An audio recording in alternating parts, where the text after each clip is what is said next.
Amém? Abra na sua Bíblia. Se você não trouxe Bíblia, você acompanha na televisão, mas se você trouxe, abra a palavra de Deus. Diz o seguinte a palavra de Deus: e havia entre os fariseus um homem chamado Nicodemos, príncipe dos judeus, e este foi ter com Jesus de noite e disse: Rabi, bem sabemos que és mestre vindo de Deus, porque ninguém pode fazer os sinais que tu fazes se Deus não for com ele. Jesus respondeu e disse: na verdade te digo que aquele que não nascer de novo não pode ver o reino de Deus. Disse-lhe Nicodemos: como pode um homem nascer sendo velho? Pode porventura tornar a entrar no ventre de sua mãe e nascer? Jesus respondeu: na verdade te digo que aquele que não nascer da água e do Espírito não pode entrar no reino de Deus.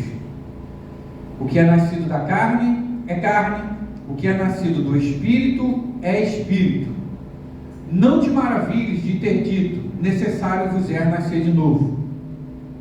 O vento sopra onde quer e ouve-se a sua voz, mas não sabe de onde vem, nem para onde vai. Assim é todo aquele que é nascido do Espírito. Nicodemos respondeu e disse: como pode ser isto? Jesus respondeu e disse: tu és mestre em Israel e não sabes isto?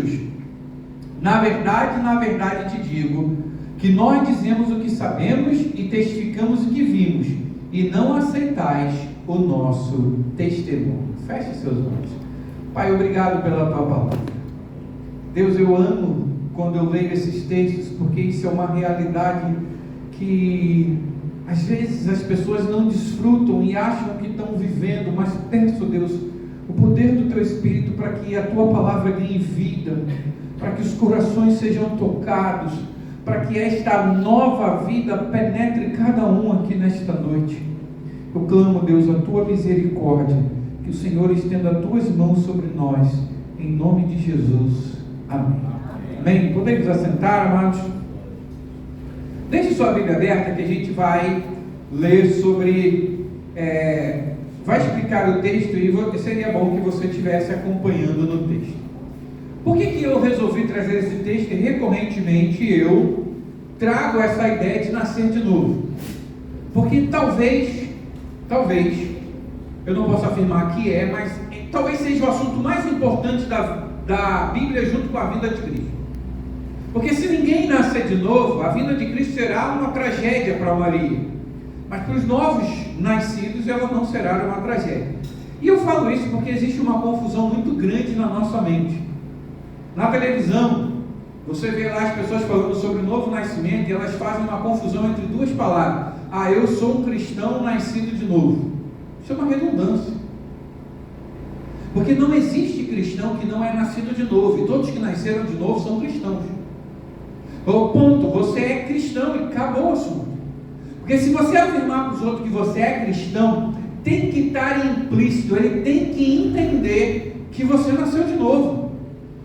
Não existe cristianismo, não existe um cristão, não existe uma pessoa em Cristo que não tenha nascido de novo. Então isso é um ponto que a gente precisa entender. Numa televisão americana, um ator dando uma entrevista, ele falou a seguinte frase, até anotei aqui para vocês: eu quero ser um cristão, mas não quero ser um cristão nascido de novo. Você percebeu? E talvez às vezes a gente faça essa confusão. A gente olha e fala: não, aquele crente ali nasceu de novo, aquele crente ali não tem isso, não dá. Ou ele nasceu de novo, é cristão, ou ele nunca nasceu de novo e não é cristão.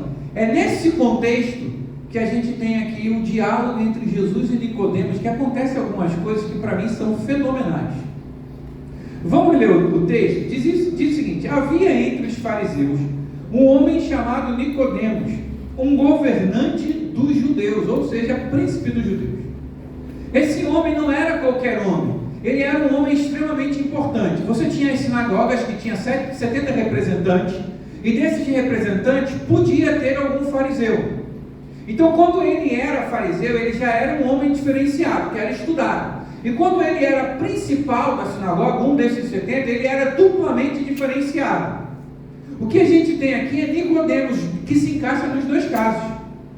Ele era um fariseu entre os homens, mas ele também era príncipe dos judeus, ele estava dentro daquele 70. Nem todo fariseu era príncipe da sinagoga, nem todo príncipe da sinagoga era um fariseu. Então tinha fariseus que eram príncipes e tinham príncipes que não eram fariseus. Então esses príncipes fariseus eram extremamente importantes. Eles eram como se fossem os pastores modernos de hoje em dia. Aquela cúpula que você tem, vamos na reunião dos pastores tais, e aí tem fulano, beltrano, ciclano, que ele não é só pastor, ele ainda tem um grupo para gerenciar o café dos pastores. Era o estilo de Nicodemos.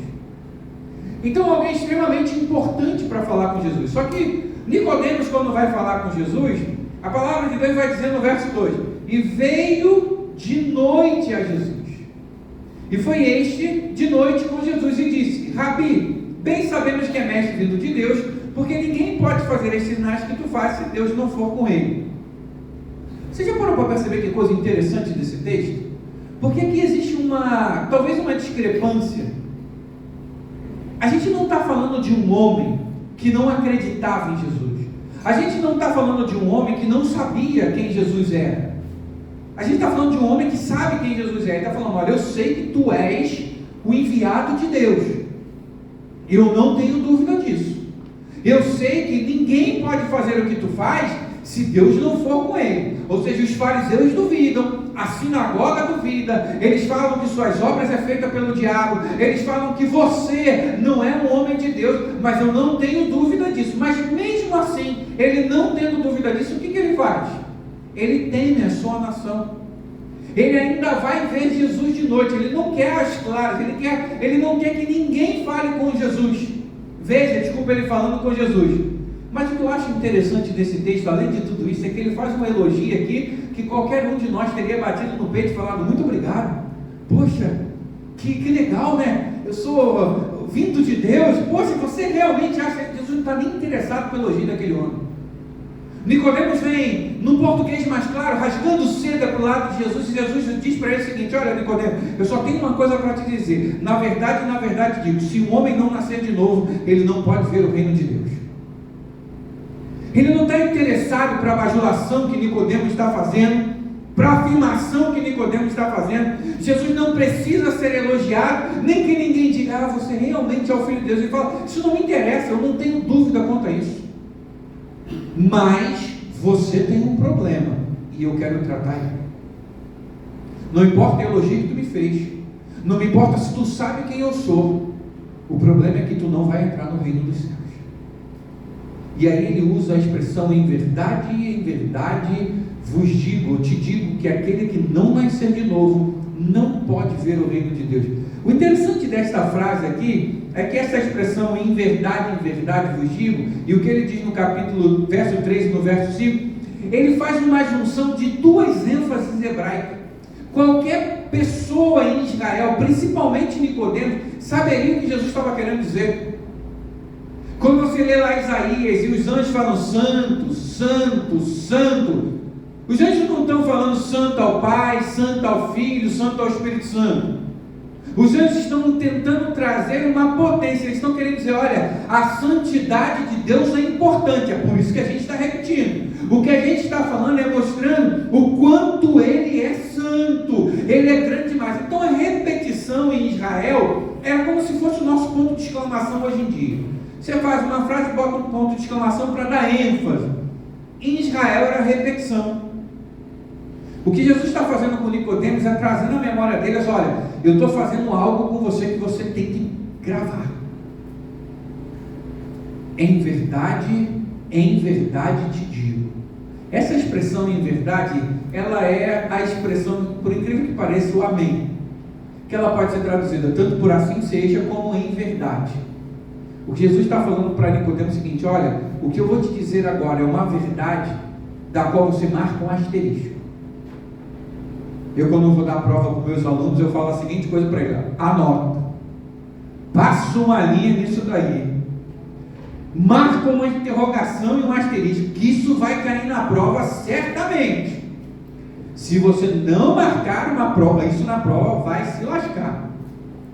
Aí na última prova, para pegar meus alunos, Eu fiz uma prova tudo com a letra A. A Ruth olhou a prova e falou: pai, eu acho que nem eu tirava 10 nessa prova.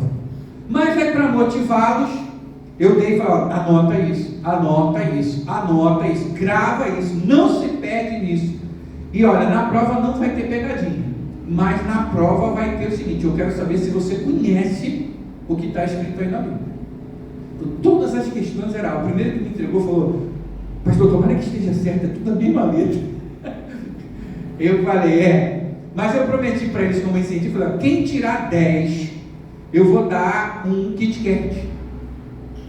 Aí eles ficaram empolgados: poxa, eu vou ganhar um Kit Kat se eu tirar 10, né? Uma marca. É o que Jesus está querendo dizer para Nicodemos. Ele está falando assim: olha, se você entender esse em verdade aqui, a sua vida vai mudar. Aí naquele dia, que eu falei: se alguém tirar 10 vai ganhar um Kit Kat, os alunos estudaram de fato. Eu falei: vocês só estudam se for ganhar chocolate, né? Eu falei: não vai ter mais Kit Kat para ninguém, porque eu não trouxe tanto Kit Kat assim. Normalmente nas minhas provas tem 2, 3, 4, 10.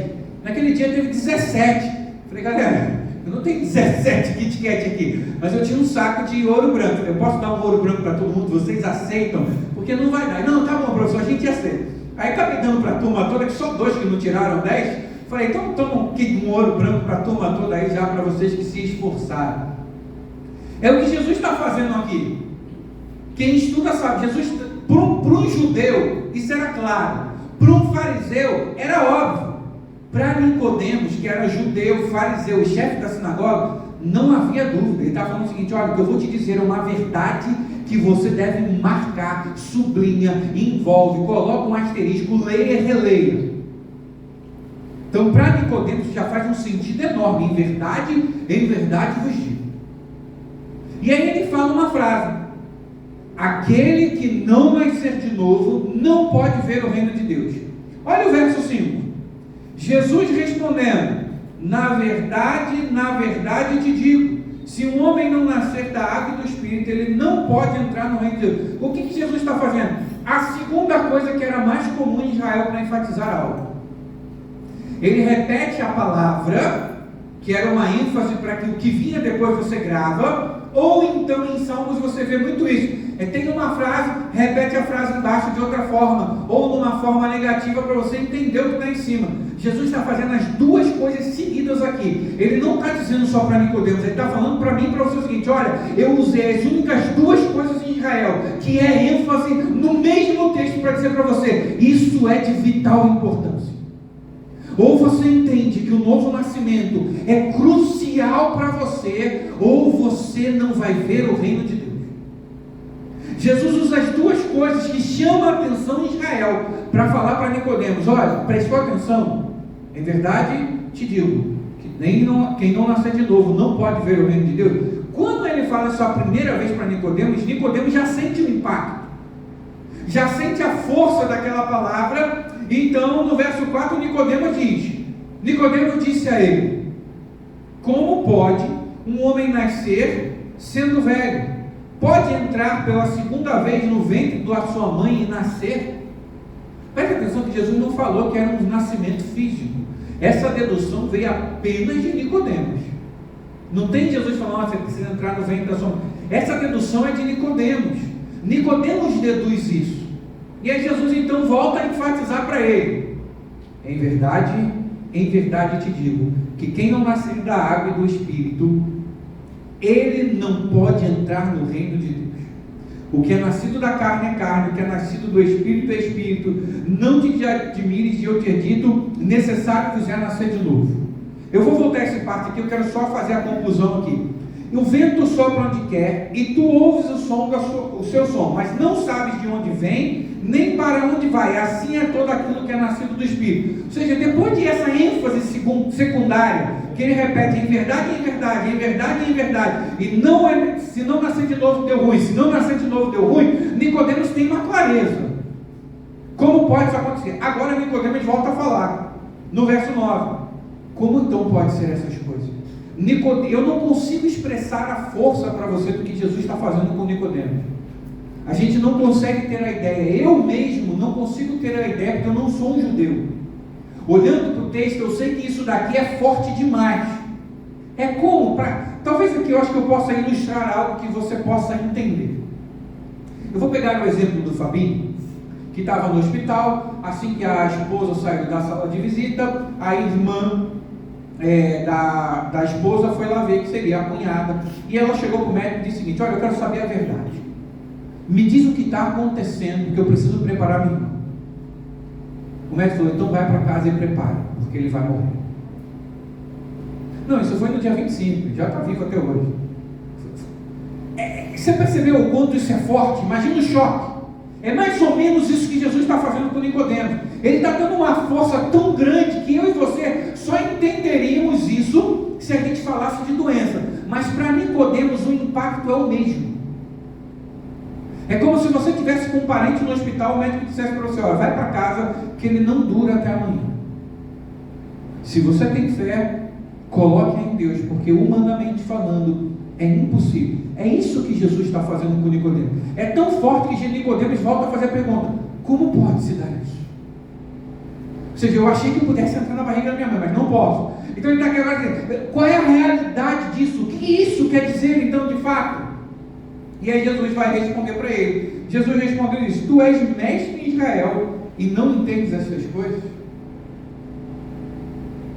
É aqui que eu queria desenvolver com vocês o que é nascer de novo. Porque às vezes a gente é mestre dentro da igreja, está há anos dentro da igreja. Talvez a gente frequente a igreja mais tempo do que Nicodemos era mestre em Israel. Talvez alguns de vocês aqui tenham 50, 60 anos de crente e se gabam de ter nascido num berço evangélico, se gabam de que não, meu pai era pastor, não, eu nunca saí da igreja. Mas essa não é a pergunta que Jesus está fazendo, porque Nicodemos nunca tinha saído de Israel, nunca se tinha desviado da sinagoga. Jesus olha para ele e fala: poxa, tu é um exemplo grande, inclusive sabe que eu sou o Senhor, mas não nasceu de novo. Tu tem um problema grave, Nicodemos. Tu tem um problema terrível. E aí eu queria com vocês exatamente isso. O que é de fato nascer de novo? Porque se eu não entendo de fato o que é nascer de novo, eu tenho um problema grave. E aqui eu preciso dar não é um alerta, mas é como se eu preciso deixar uma explicação para vocês. Quem nasceu de novo entende muito mais claro o que eu vou falar do que quem não nasceu de novo. Quem não nasceu de novo só vai ficar igual Nicodemos. Como isso é possível? No final, eu dou uma solução para que você, biblicamente falando, possa nascer de novo. Mas você, boa parte do tempo, vai se sentir assim: pastor, eu não consigo entender isso. Como isso é possível? Que realidade é essa? O que de fato isso acontece? Então, para mostrar para vocês, eu vou usar o exemplo do Nicodemos, que é o que a gente está lendo. Vou usar uma ilustração para deixar isso mais claro. E por fim, vou usar um breve resumo da minha vida que vocês já conhecem, mas eu vou lembrá-los de novo do que é de fato nascer de novo.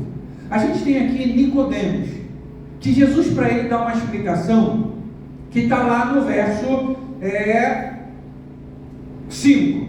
Se um homem não nascer da água e do Espírito, ele não pode entrar no reino de Deus. O que é nascido da carne é carne, e o que é nascido do Espírito é Espírito.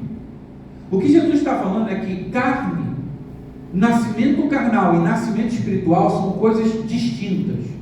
Não tem nada a ver. Então não é a aparência física, porque tudo que é físico e palpável é carnal. Tudo que é espiritual não se vê. Eu não vejo o reino espiritual, a não ser que Deus abra meus olhos. Mas agora, certamente, se Deus abrisse nossos olhos, a gente veria uma guerra entre anjos, para que a nossa oração chegasse ao céu, para que você fosse tocado por Deus pela palavra, e demônios tentando impedir isso tudo. A gente veria isso, mas a gente não sabe que existe, não está vendo. E aí, para ficar claro, Jesus usa o exemplo do vento. Do ar-condicionado eu poderia trazer numa proporção mais clara para eu e você entendermos. Alguém está vendo as moléculas de ar gelado voando pela igreja? Não. Mas certamente, se você atravessar aquela porta, você vai ver o quão gelado estava aqui dentro. Não está fresco, está quente. Eu acho que esse ar está ruim. Está quente ainda. Tá bom aí atrás? Aqui está um calor, só misericórdia. Tá bom aí, Cátia? Tá bom mesmo, mais ou menos. Eu estou igual a Cátia, mais ou menos. Vocês estão vendo essas moléculas voando pela igreja? Que refresca vocês? Não. Mas vocês sentem ela. É igual o vento. Outro dia uma criancinha chegou para mim na escola: tia, eu não vejo Deus não, tia, eu acho que Deus não existe. Eu falei: fecha os seus olhos. Aí ele fechou o olho. Aí ele: o que foi, tia? Eu falei: você viu? Não. Eu falei: agora fica de olho aberto, eu vou fazer de novo. Você viu? Ele viu? Eu falei: o que você viu? Ele falou: o vento. Eu falei: não, você não viu o vento. Você sentiu o vento. Porque o vento foi invisível aos seus olhos. É isso que Jesus está falando. O novo nascimento, ele não é uma aparência externa. Não é uma ida na igreja. A ida na igreja é consequência de ter nascido de novo. Mas eu posso estar na igreja sem ter nascido de novo. Ele está falando que uma oração, ela pode ser fruto de alguém que nasceu de novo. Mas ela também pode ser fruto de um carnal, que quer aparecer e orar. Então Jesus está fazendo uma distinção entre o que se vê e o que de fato é. Oração, leitura bíblica, ir à igreja, jejum, boas obras e todas as outras coisas religiosas que a gente pode fazer. Jesus está falando: ó, o que é da carne é carne, o que é do espírito é espírito. Todas essas manifestações visíveis, elas podem ser frutos de um novo nascimento, mas também pode ser obra da carne, porque isso é visível. Eu estou olhando para vocês e vendo: poxa, fulano aqui fiel, está todo domingo aqui cantando, essa menina aqui bonita, que estava aqui linda no louvor, é minha esposa, tá, que estava aqui, linda, que estava aqui cantando, olha que bênção, ela é fiel ao Senhor, misericórdia, que coisa linda, com certeza é crente. Não, peraí, o cristianismo dela não é na apresentação aqui, é nas obras que ela vai apresentar de santidade a Deus. Porque vindo aqui na frente eu posso ter uma boa técnica e cantar. Eu posso pegar boas ilustrações, estudar num seminário e saber pregar. Mas a pergunta é: você nasceu de novo? Não é só uma aparência externa, que é carne, que é espírito, ou você está na carne? Então isso precisa ter uma distinção. Jesus começa com a distinção. Ou seja, a obra do Espírito ela é completamente distinta de uma obra que você vê fisicamente. Ela é algo espiritual. Então ele está falando isso para Nicodemos, o que gera um escândalo em Nicodemos. E aí ele vai falar: nós, verso 10 agora, não verso 11, na verdade eu te digo que nós falamos o que sabemos e testemunhamos o que temos visto e não aceitais o nosso testemunho. O que ele está falando para Nicodemos? Nicodemos, eu não estou te falando de algo que eu estudei, eu estou te falando de algo que eu provei. Essa é a diferença entre falar de um novo nascimento sem ter provado e falar de um novo nascimento tendo provado. É por isso que normalmente eu uso o meu testemunho para que isso fique um pouco mais claro para vocês, porque vocês podem ver uma pessoa viva em que teve um período na igreja grande e depois uma transformação dentro da igreja. Eu entrei na igreja com 18 anos, não vou dar todos os detalhes, só para os irmãos entenderem essa diferença. Entrei com 18 anos a primeira vez na igreja, logo quando eu fui 19 anos eu me batizei. Não, com 18 anos mesmo eu me batizei na igreja, tudo bonitinho, ia nos cultos todo domingo. Você pensa num garoto exemplo? Era eu. Competição de escola dominical, do aluno mais assíduo, do aluno que lia a lição, do aluno que era mais esforçado, do aluno que fazia toda a revista, eu não perdia uma. Todo trimestre o aluno prestigiado era o Diego. O Diego ganhou de novo, o Diego ganhou de novo, o Diego ganhou de novo, o Diego ganhou de novo. Eu ganhava todos, até que a igreja decidiu que o Diego não podia mais participar. Que legal, né? Mas, em vez de incentivar os que não faziam a fazerem, eles desincentivaram o que faziam.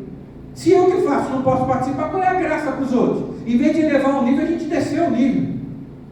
Esse era o Diego, não era crente.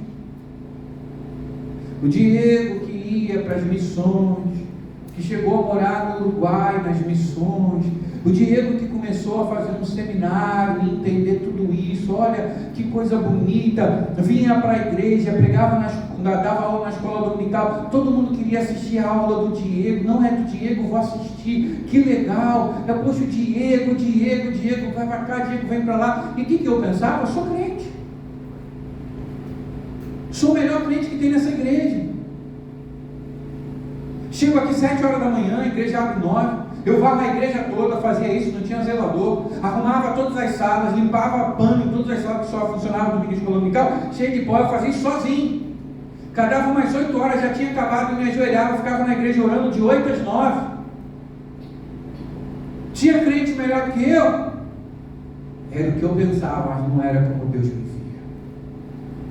Havia meus pecados secretos que nenhuma pessoa via, mas eu sabia que eu tinha. Até que um dia Deus me fez compreender que uma pessoa que nasceu de novo, ela não dá fruto só externo. Esses frutos que eu falei, ela também acontece, mas o primeiro fruto é a santidade. E aí começou então a minha luta. Eu e Deus falando: Senhor, eu sou uma farsa. Ninguém ganhou mais prêmio nessa igreja do que eu, mas talvez ninguém tenha pecado mais do que eu. Aí começou a cair a ficha de que o Diego, que era o exemplo dos fiéis, na verdade ele era um homem que estava caminhando para o inferno a passos largos.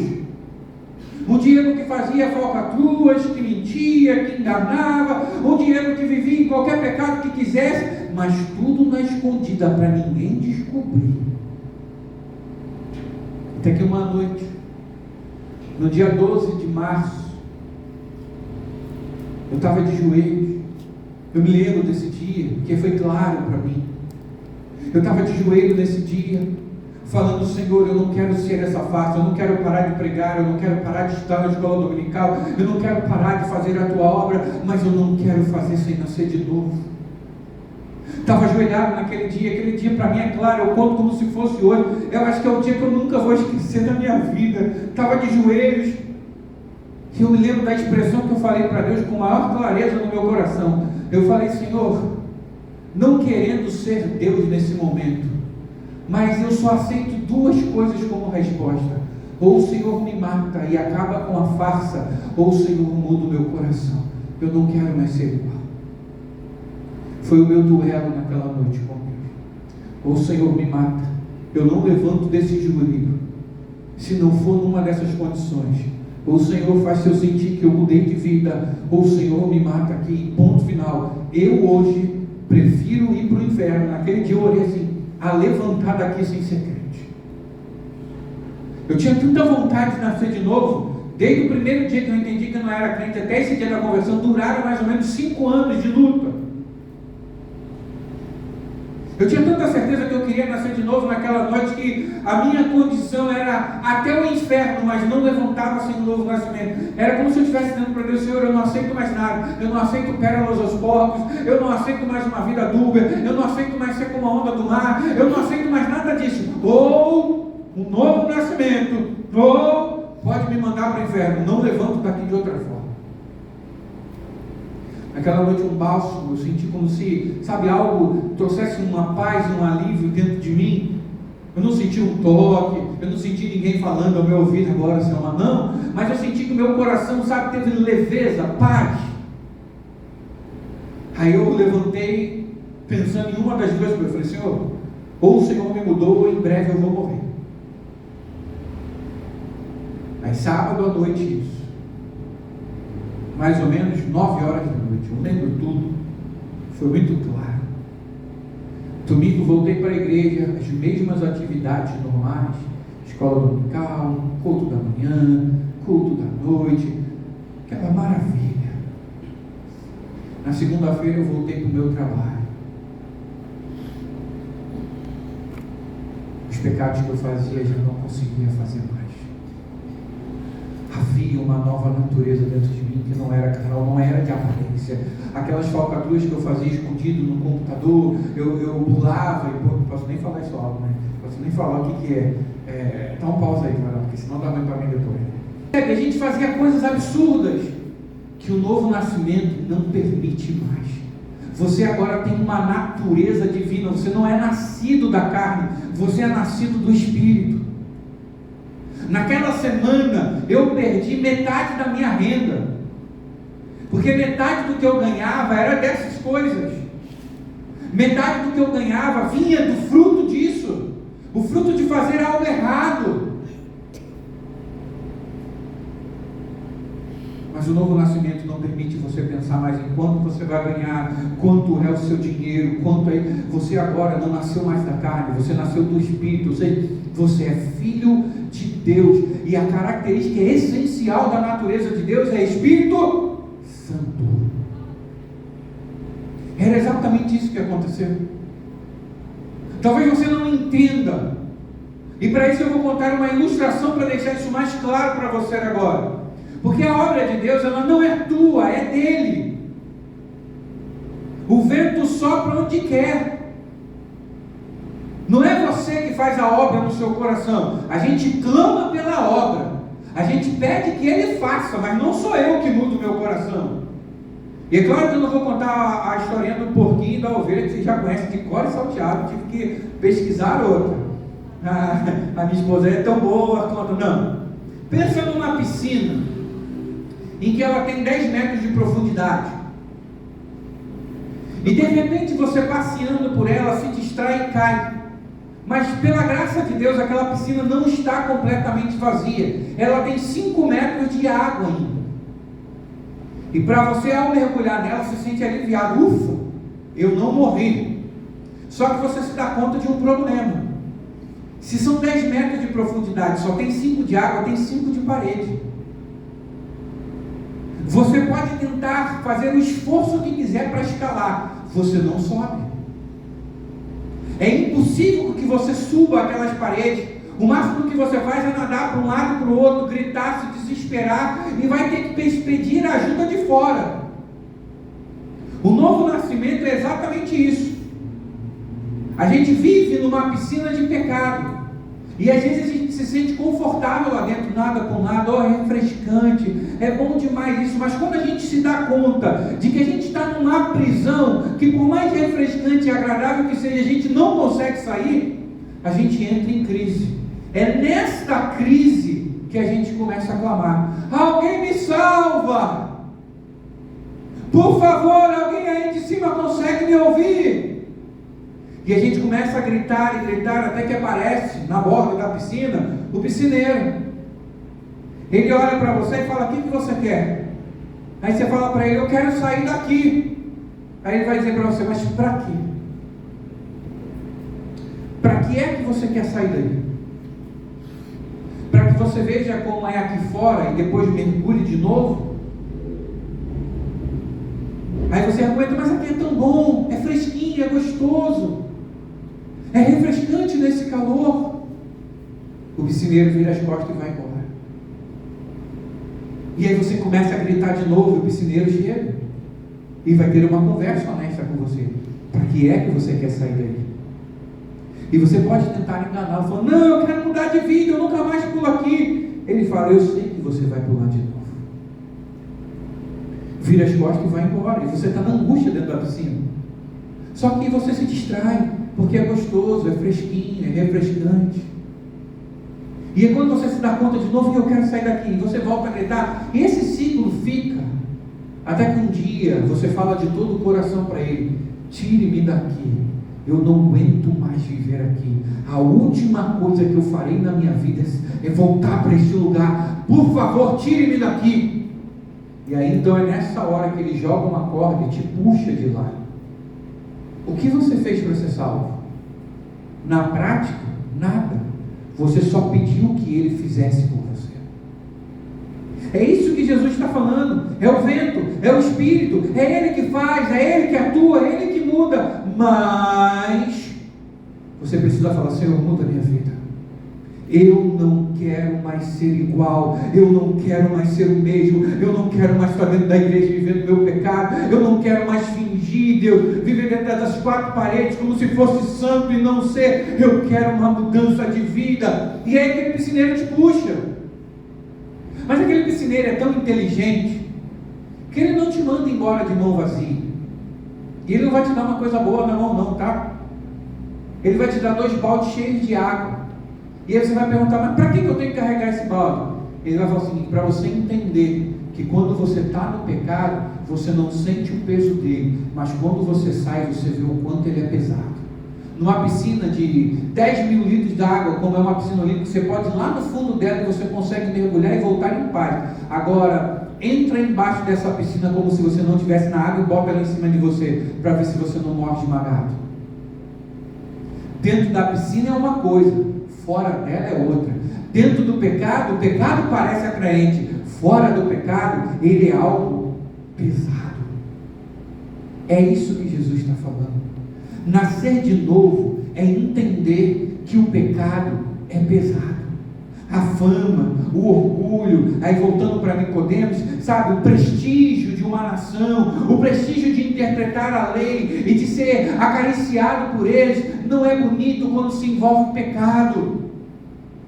O que Jesus está dizendo para Nicodemos: tu é mestre em Israel, mas você não entendeu que precisa ser santo como Deus é santo. Você não entendeu que você precisa viver uma vida completamente diferente na presença de Deus.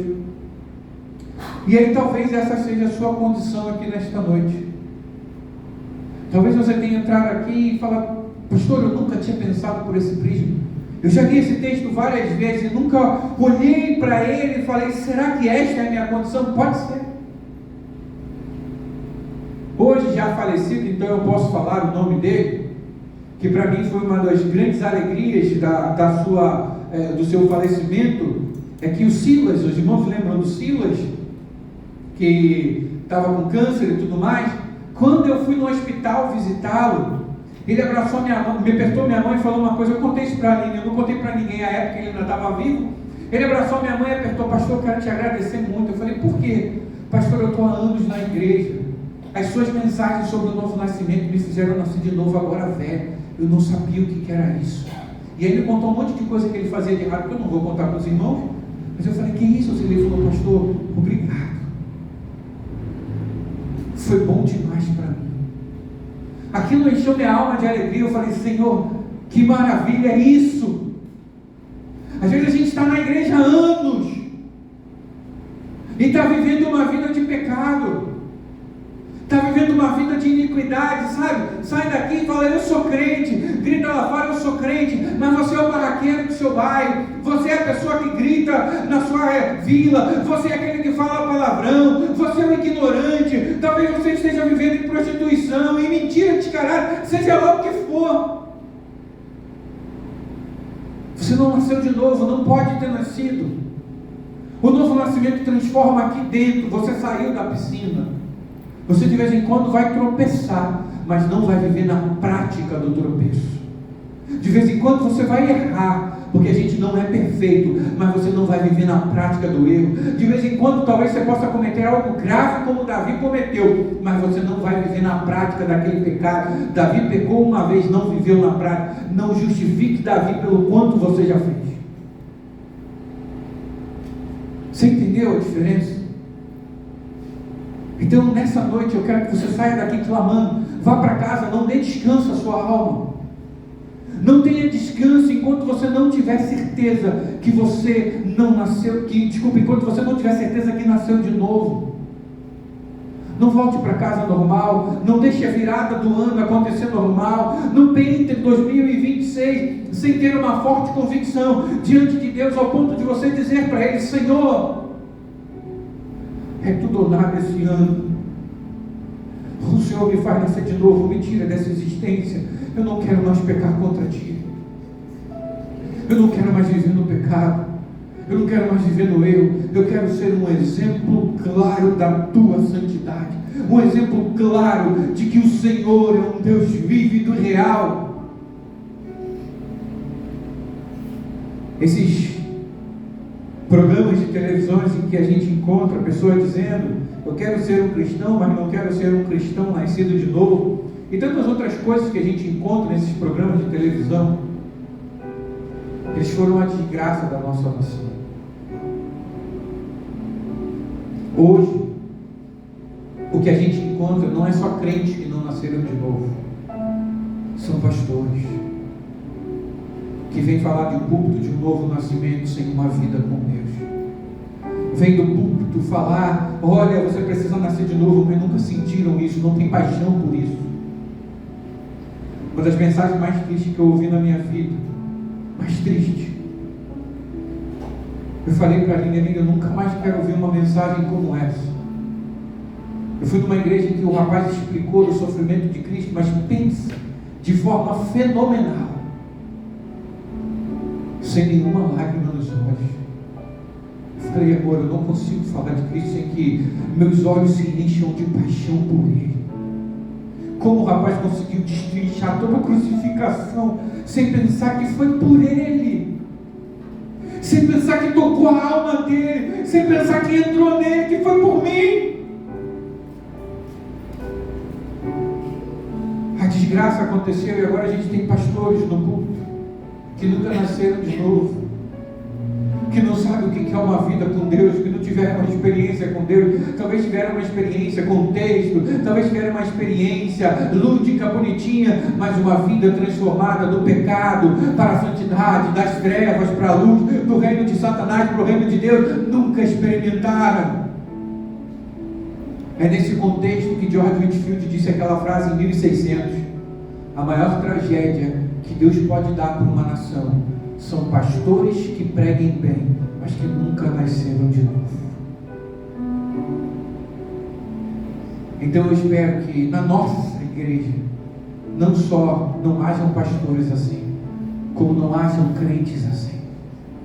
Que a gente volte àquele cristianismo primitivo em que nascer de novo era condição sem igual.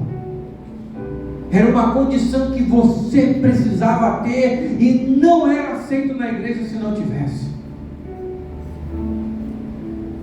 Então coloque-se diante de Deus.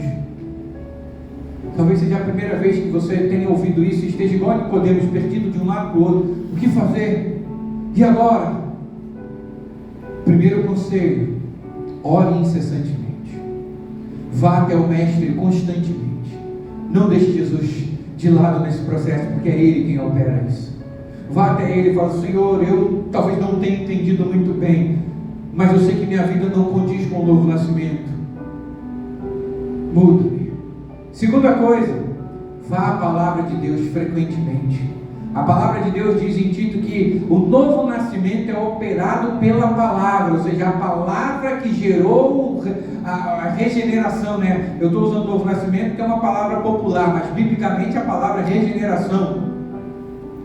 Então é pela palavra, o entendimento da palavra, a compreensão da palavra que me dobra diante de Deus. Então ore, mas leia a palavra constantemente, porque Jesus falou que um dos erros da igreja era não conhecer as Escrituras e nem o poder de Deus. Ele não só falou um só. Ele não falou para você orar demais e deixar a Bíblia de lado, ler a Bíblia demais e deixar a oração de lado. Ele falou que as duas coisas andam juntos. O erro é não conhecer as Escrituras e nem o poder de Deus. Então ore, leia. Segundo, a terceira coisa que para mim é essencial: não arrume desculpa. Não tente justificar o seu pecador, o seu coração pecador. Não tente. Às vezes o que a gente faz é: talvez não se encaixe a mim, talvez eu só seja quase o que o pastor falou, mas eu já sou. Não tente justificar. Chega diante de Deus com honestidade. Olhe para Cristo como Paulo olhava: eu sou o principal dos pecadores, mas alcancei a graça de Deus. Então, com a oração constante, uma leitura constante e um reconhecimento constante de que você precisa dessa graça, incessantemente, o que aconteceu com muitos de nós aqui pode acontecer com você.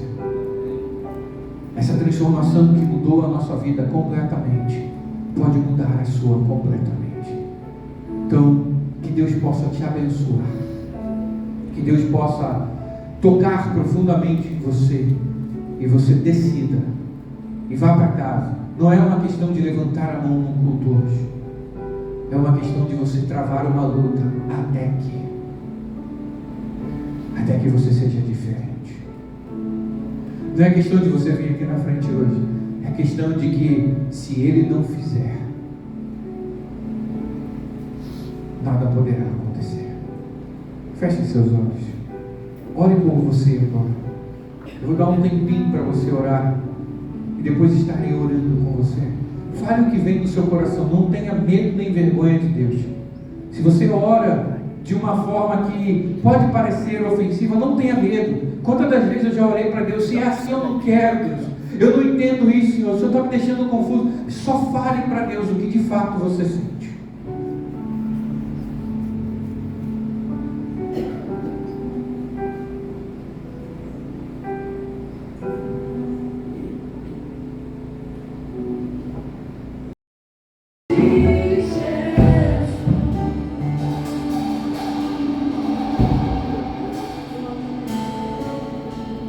Pai, nós te louvamos nessa noite. Te louvamos por um amor incomparável. Nenhum de nós aqui, nem vivo existente em nenhuma geração, pode dizer que merecemos tão grande salvação. Foi pela tua graça, foi pelo sacrifício do Cordeiro, foi pela obra do teu Espírito, para que se cumpra o que Paulo disse, porque dele, por ele e para ele são todas as coisas, glória pois a ele eternamente, amém. Nós louvamos o teu nome por isso, Deus, mas nós pregamos essa noite para que mais corações sejam alcançados. Senhor, tu conheces a impiedade da nossa nação, e isso tem entrado na igreja, não porque a igreja tem se tornado fraca, mas porque a igreja deixou de pregar o novo nascimento.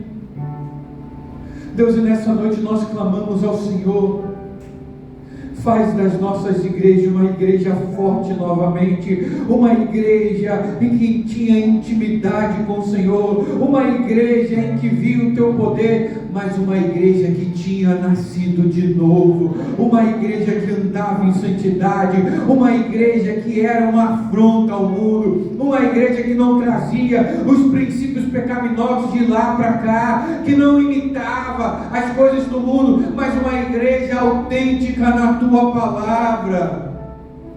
Deus, eu não sei se aqui tem alguém, eu não sei se os que me ouvem pela internet tem alguém, mas se houver um, Deus, que não nasceu de novo, não deixe-o em paz até que o coração dele seja transformado. Não deixe-o mais andar tranquilo até que ele saia da piscina e entenda o peso das águas da qual ele nadava. Clamamos a tua misericórdia nesta hora, a tua bênção sobre cada coração, em nome de Jesus, amém.